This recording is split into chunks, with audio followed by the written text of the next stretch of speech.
মাঝে, মাঝে কাজের ক্ষেত্রে আমরা যখন কন্ট্রাক্ট করি একটা সমস্যা নিয়ে, করে কন্ট্রাক্ট শেষ হইলে পরে আমরা যখন চেক করি, চালায়া চেক করি ১-২ ঘন্টা, তখন আরেকটা সমস্যা দেখা দেয়। তখন কি করতে হয়? অনেক সময় লস হয়ে যায় কাজের মধ্যে। কেমন?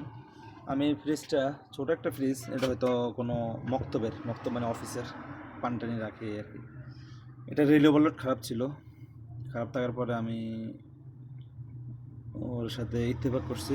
করার পরে আমি দেখলাম যে কম্পিউটারটা প্রচুর হিট হয়। হিট হওয়ার কারণ কি? এটা অটো হয় না, মানে রেস্ট পায় না। রিলে ওভারলোডটা ড্যামেজ হওয়ার কারণ হলো এটা ২৪ ঘন্টা চলে।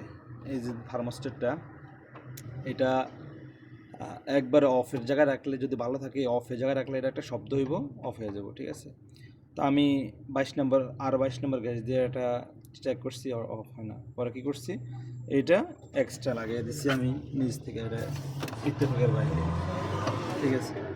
তো মাঝে মাঝে এমন হয়, ইত্তেফাক করে একটা, ওইটা তো